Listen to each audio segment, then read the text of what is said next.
Everyone, we're on day 34 of the Democrat shutdown. Day 34. It's now officially the second longest shutdown in U.S. history.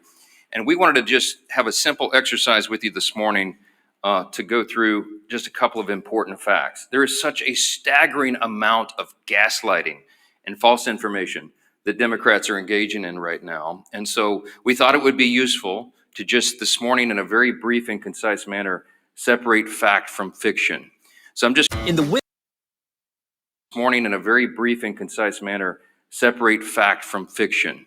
So I'm just going to go through 4 false claims that you have heard over and over and over, and just explain once more what the simple truth is. Meredith, let me see the first slide here. Here's the first one. The obviously false claim of the Democrats is that Republicans have closed the government. I've heard them say this myself. You've all seen it in interviews. They're blaming the shutdown on the Republicans, and it is patently absurd. The next slide will show you the simple fact, the obvious fact that everyone can see. It is Republicans who have voted to open the government 14 times.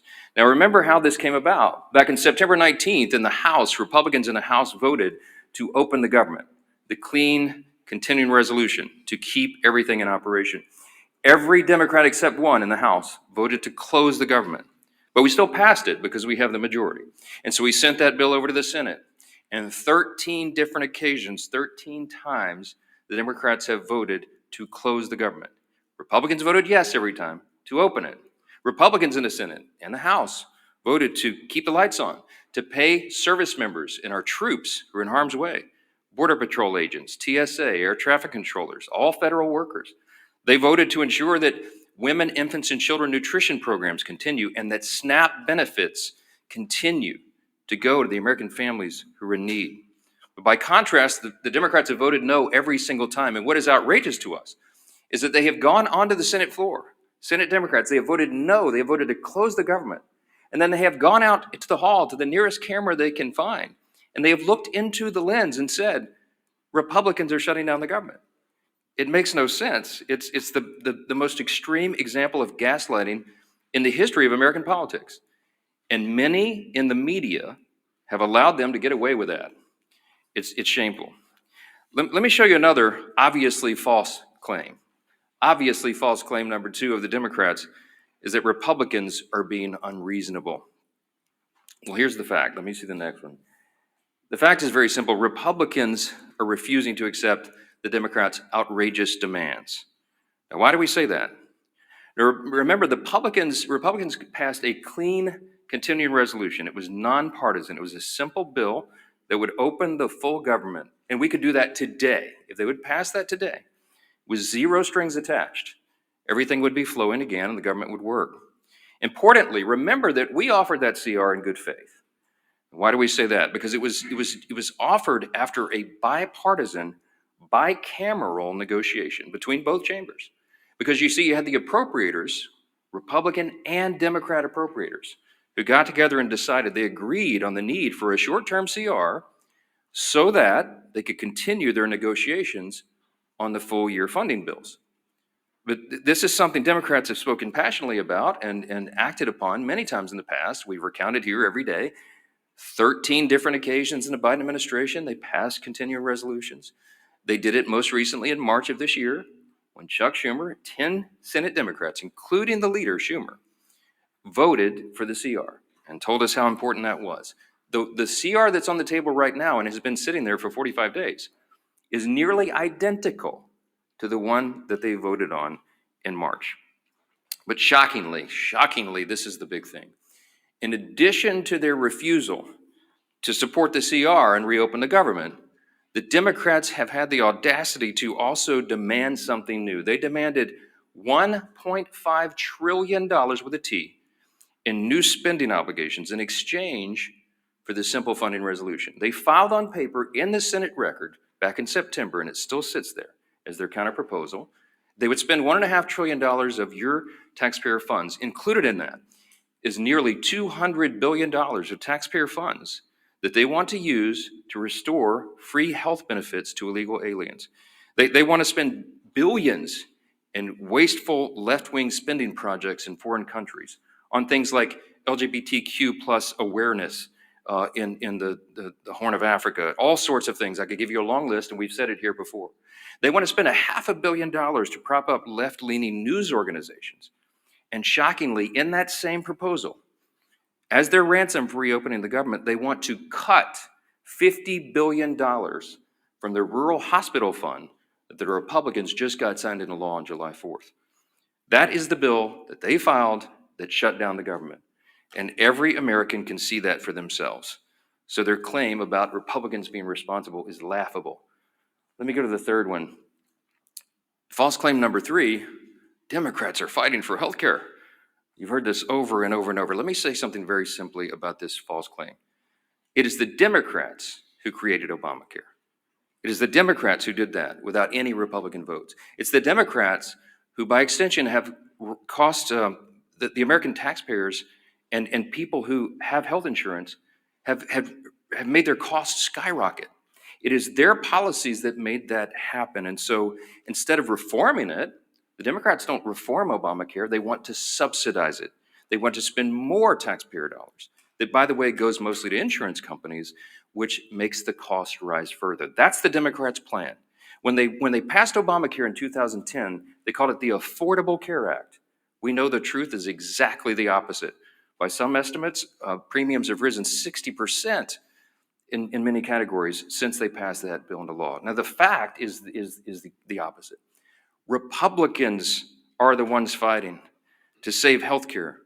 Why? It's not just talking points to us. We do this. We have ideas, and we have already implemented ideas and measures to reduce costs, increase access and quality, and eliminate fraud, waste, and abuse. Now, why do we say it's not just a talking point? Why do we say the Republican Party is the only one advancing common sense reform solutions? Because we've proven it. We did that in the big, beautiful bill, the Working Families Tax Cut. We took a look at Medicaid, and we took on that challenge. We took action to reduce fraud, waste, and abuse in Medicaid. We got able-bodied young men without dependents off the program. We got illegal aliens off the program, and we saved $185 billion just to start. We got millions of ineligible enrollees off the program, and it preserved it. It strengthened Medicaid for the people who rely upon it, which is the elderly, disabled, and young pregnant women, as we always use as an example. No, it's not about health care. That is a false claim, and everybody knows it. Everyone in America, and certainly everybody in this room, understands that this is about something else. What this is about fear. The Schumer shutdown was never about health care. That's a distraction. It's a red herring, as we used to say in debate club. Okay, this is about fear. And what is the fear? The resolution on the COVID-era Obamacare subsidy issue was always going to be slated for debate in October, November, and December. Everybody knows that, and every Democrat knows that. It's an issue that's too complex to be solved on a short-term funding measure like a CR. They know that very well. This is about fear. Everybody in the country is watching the elections that'll happen tomorrow. You got big elections in New Jersey and Virginia, the governor's races and attorney general's races, et cetera. But all the attention is focused primarily on New York City. Why?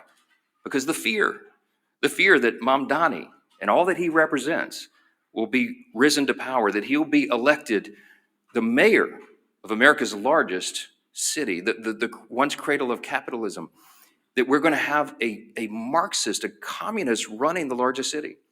Now this terrifies the establishment old guard Democrats in Washington. And the leaders of both chambers are among those most terrified. They're both from New York. Leader Hakeem Jeffries is the Democrat in the House, and Leader Schumer in the Senate. They're both from New York, and they're terrified. You've watched their actions carefully. Many have not reported on it enough. Poor Hakeem Jeffries had to finally, he was forced to endorse Mamdani. And he's terrified that he now owns the results of that. Chuck Schumer's been dancing around the issue, but he knows he's darned if he does, darned if he doesn't. They're both terrified, and so that is the fear. This is a fact, and you should print it this way. The Schumer and Jeffries and their colleagues fear political retribution from the far-left activists in their party more than they fear the consequences of keeping the government closed for weeks on end. They fear that personally for their own political future, and they care more about that than they care about SNAP benefits flowing to hungry families, about air traffic controllers being paid so they can keep the skies safe, Border Patrol troops, and all the rest. It pales in comparison, and this is a simple summary that is a simple fact. It is extremism on the left that is the direct cause of American suffering right now. One more fact. The obviously false claim number 4 this morning is that Republicans are responsible for all this pain. It's just a nonsensical statement. It's a nonsensical statement because the fact is very clear. This is about math. Republicans need at least 7 Democrats to join it. So we only have 53 Republicans in the Senate. It takes 60 votes to reopen the government in the Senate. The House did its job September 19th. We're waiting on the Senate to get this done. Leader John Thune and the Republicans have bent over backwards. They've done everything they can. You saw his frustration and his anger boil up on the floor at the end of last week. A normally calm, pretty steady leader, very steady leader. We're all angry about this because we're sick of what they're doing. They're using the American people as pawns, as leverage, and that is the word that so many of them have used. We could name senator after senator, House member after House member, from the leadership ranks all the way down to rank and file on the Democrat side. They have admitted openly they're using the American people as leverage in this political game. They're motivated out of fear. They want to show a fight to the radical left so they don't lose their political seats, and they're willing to make the American people suffer for it. That is the fact. This is about math. Republicans have to have at least 7 Democrats. We need 5 more. 5 more moderate, centrist, common sense people who care more about the constituents they serve and the country that they supposedly serve than their own political futures and the retribution they'll receive from the Marxist, Mandami, communist left in the party if they do the right thing here. I wish these weren't the facts. I take no pleasure in telling you this. It is disgusting to us. But there's no other way to candy coat this, to make it any prettier than it is. So we're now entering the 5th week of this Democrat shutdown, and it's for one reason. Democrats made a deliberate choice to keep the government closed. The shutdown will only end when those same Democrats make a deliberate choice to open it.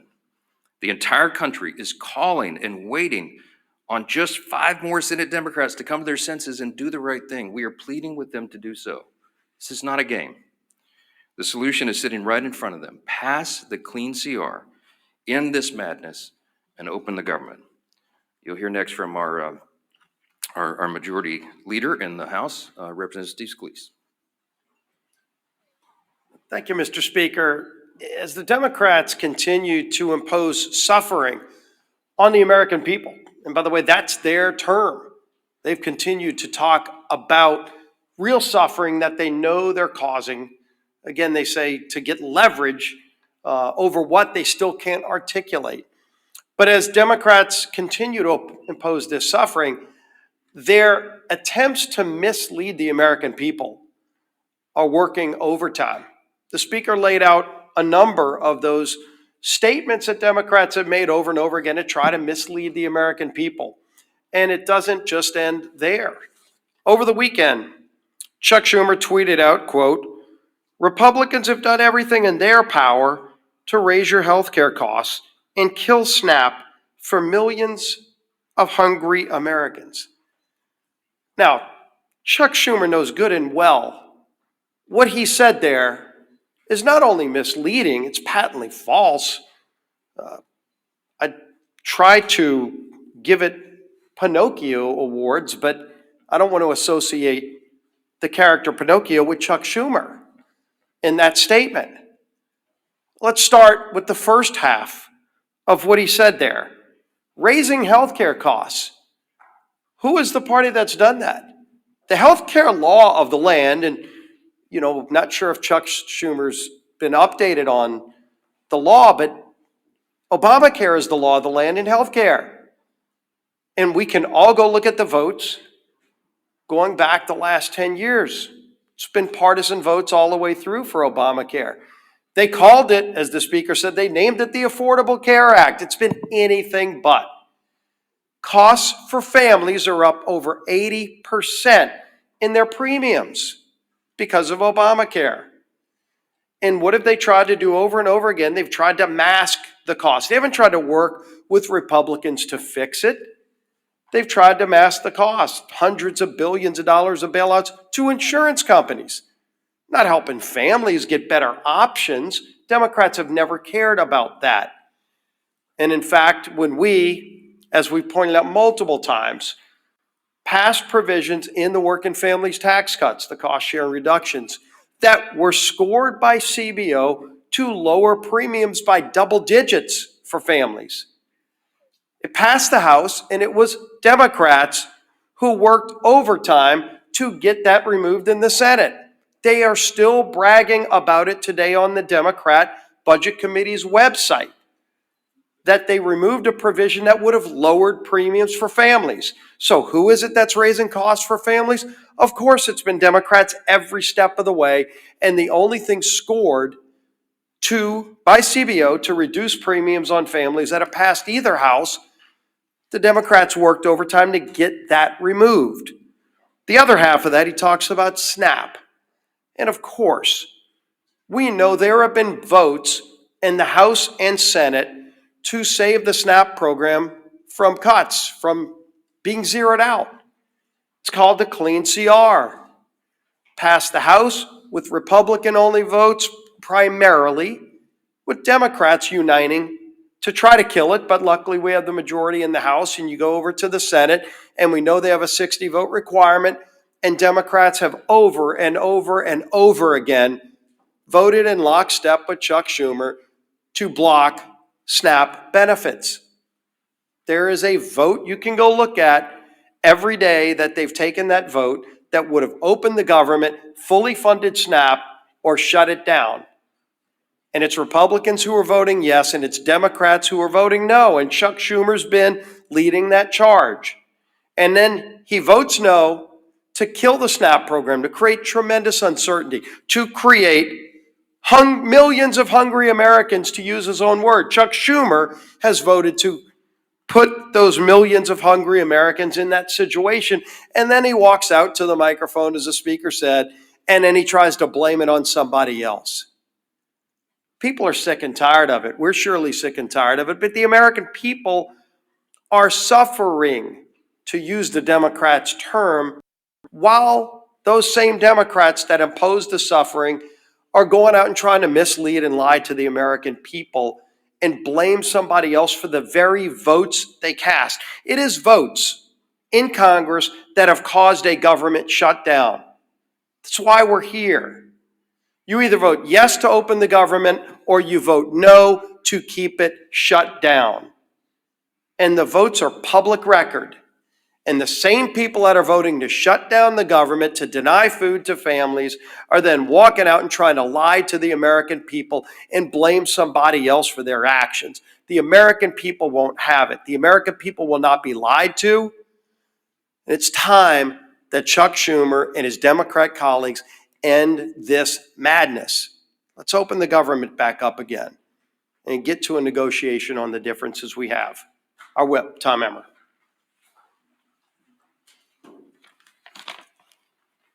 Today marks day 34 of the Democrat shutdown.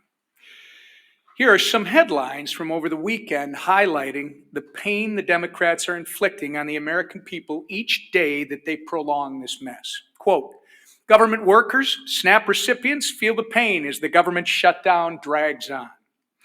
Quote, staffing shortages mire air travel as shutdown stretches on.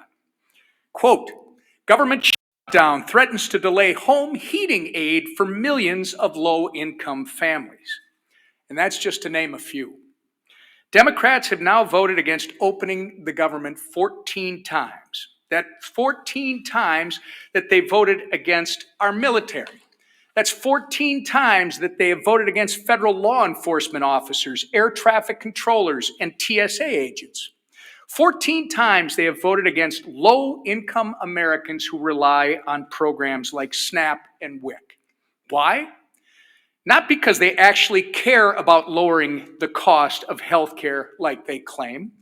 Just look at the 68-page counterproposal they filed in the Senate. Only 1.5 pages reference health care.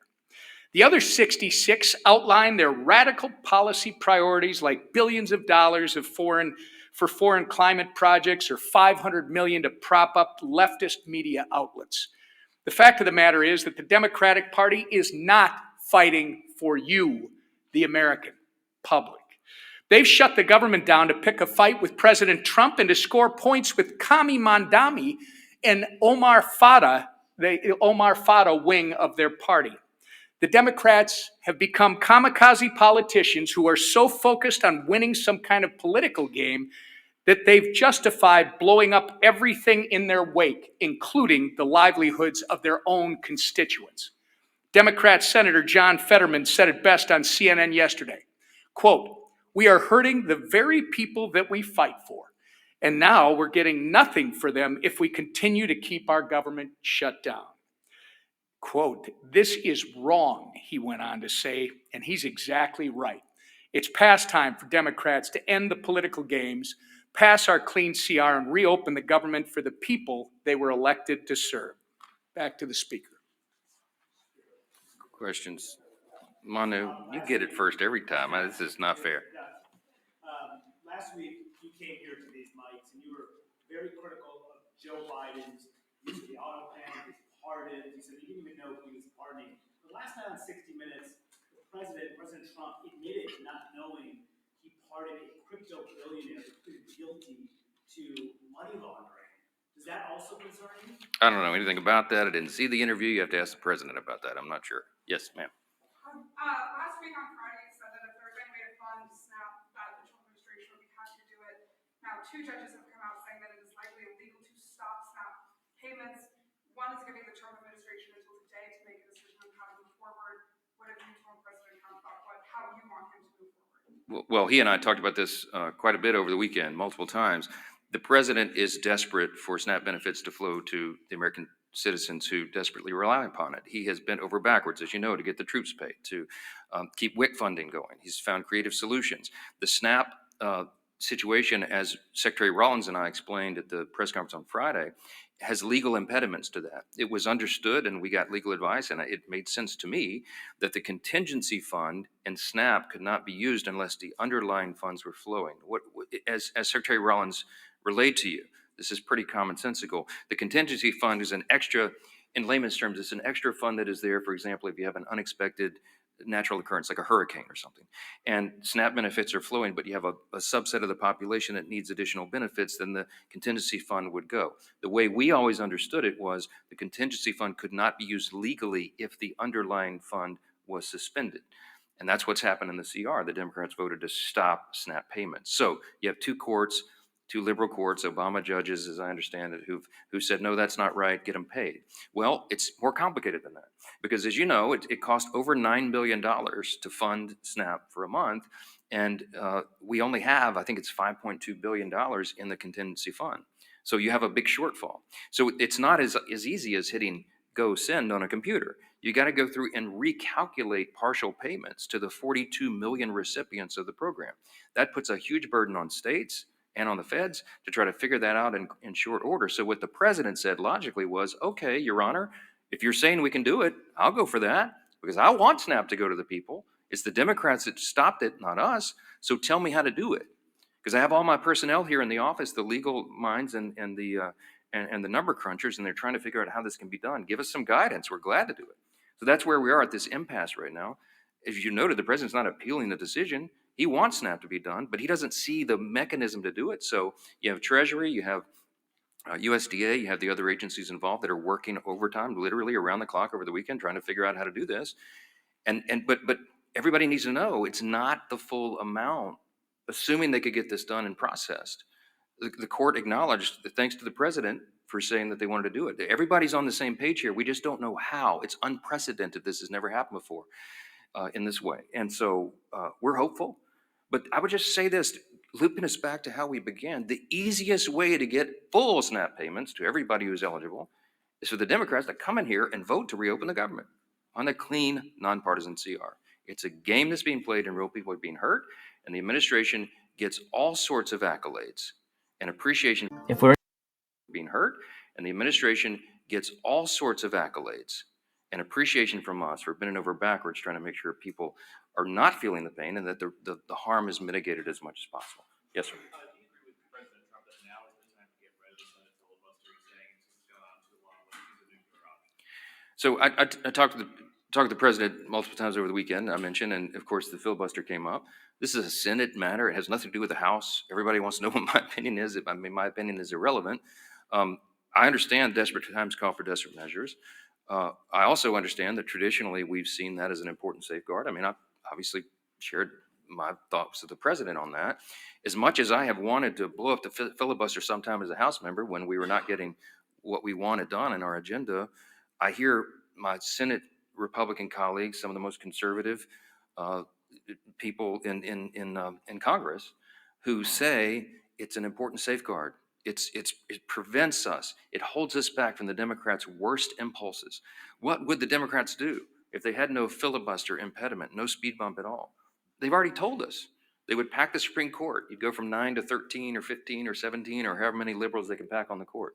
You would have DC and Puerto Rico be made into states, which would give 4 additional Democrat senators there in the count and make us a permanent minority. I guess that would be their calculation. You would see massive restriction of the Second Amendment rights. You'd see them federalize elections so they could take over and manipulate things in the red states. I mean, there's a lot of abuses that could come.